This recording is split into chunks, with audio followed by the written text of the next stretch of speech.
You can get most of us in that anyway, so she can see us. Okay, so like I said, today is all about goals for you personally as well as in your classroom. So they can be things like, I want to reduce stress in my life, or it could be a more professional goal, like I want to further my education, I want to get my CDA, whatever that may be. And then we're also going to talk about some things for your classroom, like goals for you as a teacher. We're going to talk about what your strengths are, what you feel like you're really good at, as well as some areas that you think you might need to improve upon, and then discuss some ways that maybe I can help you improve on those areas. All right, so have you given any thought before to what some personal goals might be? I am going to go back to school very soon, so like, are we talking about just personal in general? Yeah, or just it can be in general, it can be work related, whatever. Yeah, I think that I'm going back to school soon. Do you know what you want to go to school for? Nope. I have no idea. Do you want to maybe possibly pursue childcare or a teaching degree? I thought maybe teaching. I'm kind of going back and forth with different things, so I'm just going to go and get my prerequisites, and then while I'm doing that, try to figure out what I want to do. That's perfectly understandable. I did the same thing. I wasn't really sure when I started, and I changed my major a couple of times before I finally landed. I was a public school teacher for 10 years before coming back, because I started off in your position. I was just a teacher at a daycare center and worked there for several years in high school and then after high school, and then kind of worked my way. And I was like, okay, I'm going to go back. So I get that. So have you kind of decided when you think you might want to go back? I think I'm going to go back pretty soon, probably. I'm going to see if I can enroll, like, for the fall. Okay. So, Awesome. fall. Well, if you need any support in that, like if you decide you want to take child care courses, if you see that that's something you want to pursue, we can help you on that end as well, like with your CDA. You can get a CDA through Angelina College, and some of those hours actually count if you get a degree plan in the child care field. So, if you decide that's something you want to do, also if you take any early childhood education classes, whether it's through AC or another college you said you want to go off, SFA, any of those, anytime you come back and work in a child care facility, you get credit for those hours that you have taken. So each credit hour, for every 3 credit hours, you get credit for training.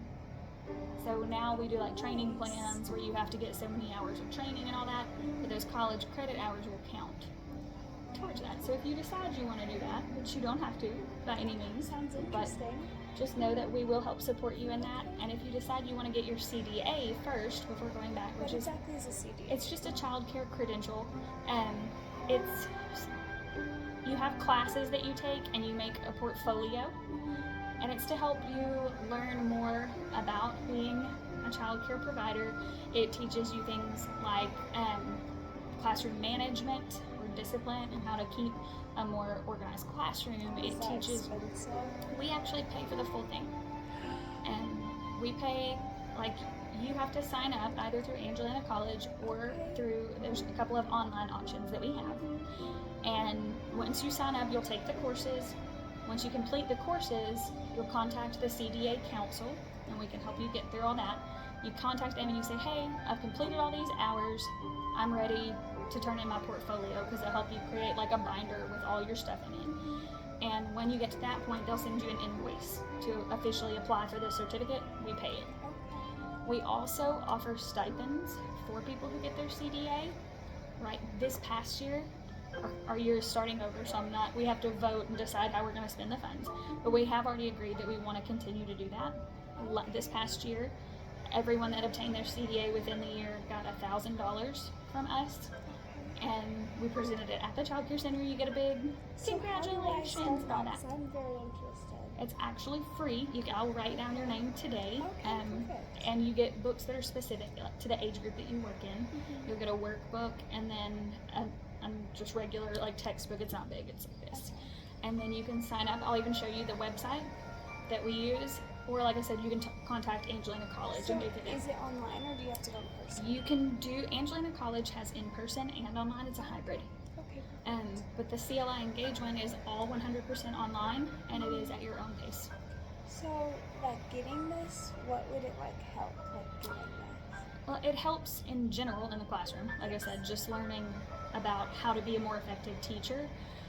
It depends on the school that you go to, whether or not some of those courses transfer. I know Angelina College lets you transfer some of those if you decide to go to AC. I'm not sure. You'd have to talk to them and find out what their.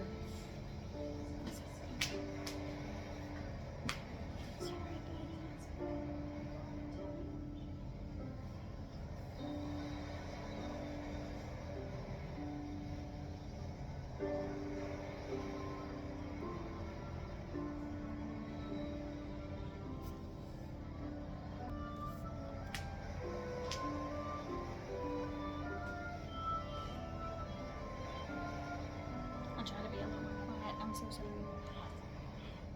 But you'll have to talk to them, like I said, at AC or talk to the college specifically and see how those transfer. Do you guys do only AC or do you guys do That's the FSC? only college that we work with right now that offers the program.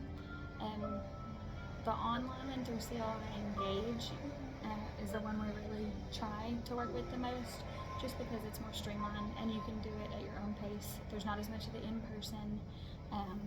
AC requires a few more textbooks that we don't cover, whereas the online one only has the 2, and we work with those. So it's just kind of, if you prefer online and want that one-on-one mentorship, then AC has a really good program. The only reason I'm asking about online is because I have a 3-year-old over there, so in person would be tricky because. I've been there. When I went back to school, I was a single mom, so it was rough. Yeah, and we just moved here last year, so I don't have like anybody to like help out me watch him, so he's with me all the time. Well, with the CLI Engage program, it is 100% online and your own pace. Whenever you want to finish it, you can do it as fast or slow as you want. Like I said, you do have to contact the CDA Council, which you can literally Google Texas CDA Council, and it will come up. I'll show you the website. You'll contact them about your portfolio. They'll come out, they'll observe you in class. They'll give you plenty of time to prep, and you'll know exactly, by the time you're done with the courses, you'll know exactly what they're looking for. I have no problem, but people watching me. They look through your little portfolio, make sure that you've done all the stuff you're supposed to do. There's some little projects and stuff that go in there, and then they'll come watch you teach. And I've never had anyone fail it. So if that makes you feel better, I've never had anyone that took it and didn't get their CDA. So, but once you get out, like I said, we pay for it 100%. You get a stipend from us. And then we're actually giving a second bonus at this year's banquet. They'll get a little bit more on that. So it helps your center, it helps you. It also helps you just in general, like learning how to work with kids and what it is they need from you. And those are skills that you can take if you decide to go into teaching or anything like that. They're fantastic skills to have. It's just good to know more about them because they're just. It is. There's a whole lot about social emotional development. There's stuff about their physical development. It's very. I think it's good to know so you can like watch out. It's for very things informative, and you learn a lot of why they do certain things and why they act certain ways. So, but I will certainly get you some more info on that if you would like.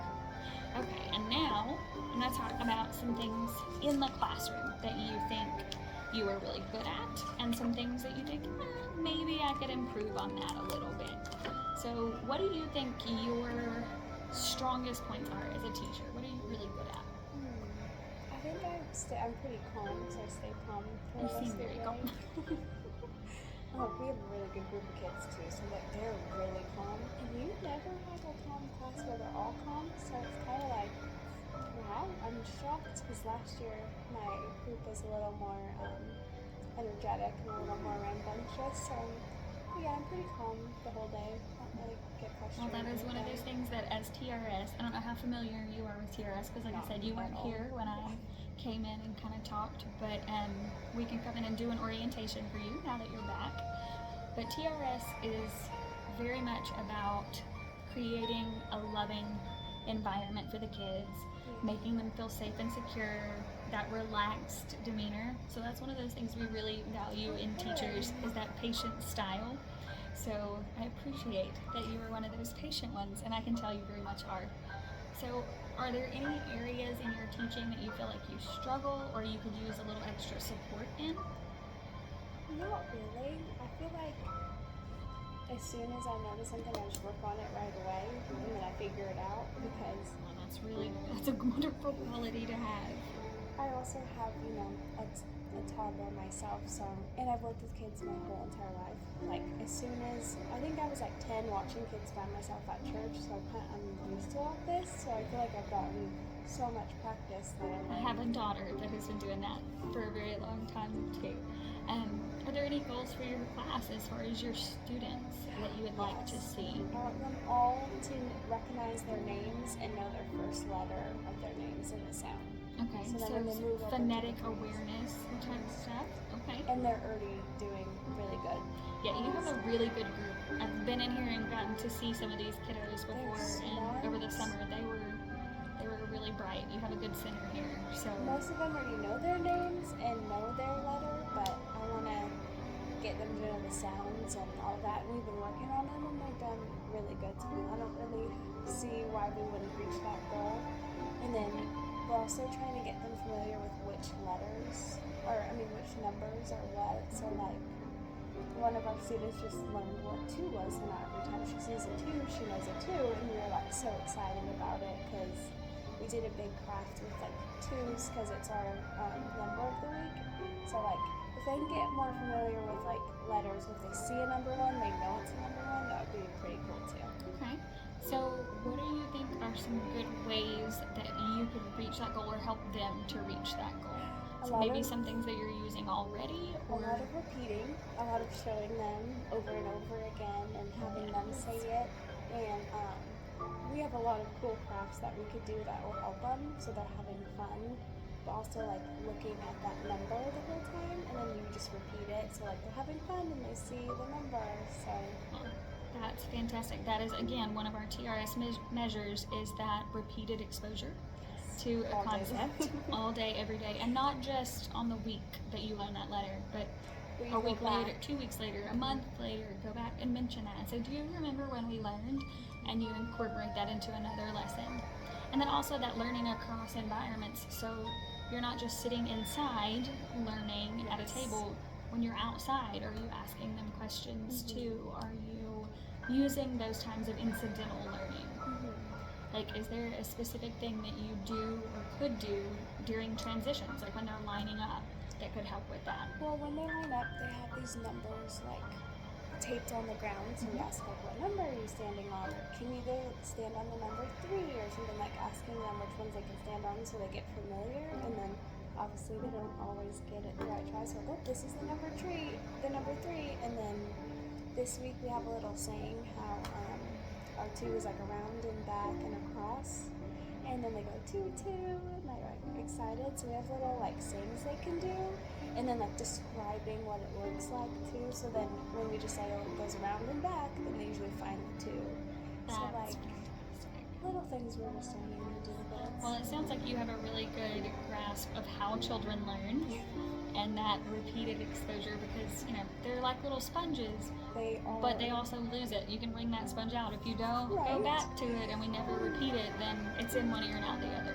I have to thank my son for that because he's crazy smart. So I had to like teach him a bunch of stuff early on because he just kept like, oh, this is this, and he's read his first word at 2, and I was like, how are you reading that? I don't know how you're doing that. So like he's taught me a whole bunch. So I feel like it's helped me here. So. That is awesome to hear. I'm very glad to hear that. As far as being a mentor, is there anything that I can do for you that you feel like you need support in, or? I don't think so. Really, with TRS, there's a lot we can do. I've left my info before, and it's probably in your room somewhere where somebody stuck it, but I'll leave it again for you. I can help with just about anything, whether it's printing materials and laminating them, because y'all's laminator didn't have stuff here a while back, and I laminated relationship with our laminator. I was actually out of town on vacation, so another mentor in my office did it for me. But It can be little stuff like that, or it can be coming in, sitting alongside you, demonstrating a lesson. If there's one that you're struggling with or you don't feel comfortable with, it can be demonstrating just a concept like that incidental learning, which it sounds like you're doing fantastic with. But if you ever feel like you need that support, or you have a question about something, or there's like some crazy behavior thing going on in your class and you're like, I've never experienced this with a kid before, then I'm your go-to. Like, you can call me, I've experienced it all. text me. I have 5 kids of my own. So besides teaching for many years, I've experienced pretty much everything with my 5, because they could not get more different. And we have lived through just about all of it. I've had the quiet, patient one that was just a breeze, and I tell people that she was God's way of fooling me into having more. And then I have the one that's like overly competitive and gets super frustrated about even coloring as a competition to him, which he's 19 now, but so he's not really coloring anymore, but he's just athletic, and that's everything is a competition. Then I have the one that I have not figured out what motivates him whatsoever. He does not get riled up about anything. He's not, He's just like, he is, but to the extreme. Like, there's nothing that even motivates him to do anything. And I'm like, man, you just need a little bit of a fire. Like, we're gonna find something. So I kind of have a mix of all of it.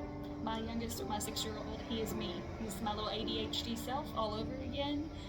And we gotta find a way to expend energy for that one. So, if there's something that comes up, I've probably experienced it. I've experienced a lot too. When I used to volunteer at our church, my grandparents ran a recovery thing. So all the children and their parents were in recovery. So some of them were a little much, but we got it all good. Yeah, it's hard when you're a kid and mom and dad are struggling, but we all have our own struggles. My husband is 10 years sober, so we've been there, but that's amazing. It's tough on the kiddos. So it's wonderful that your grandparents are that support for people and offer that. My birth mom is not sober yet, so it's kind of. So you know the other end of it too. Yes. So, well, that's wonderful that these kiddos have that support from you, and that you've learned that patience and how to deal with those things. So I guess that's pretty much it for today. It was really about goals and just introducing myself to you, getting to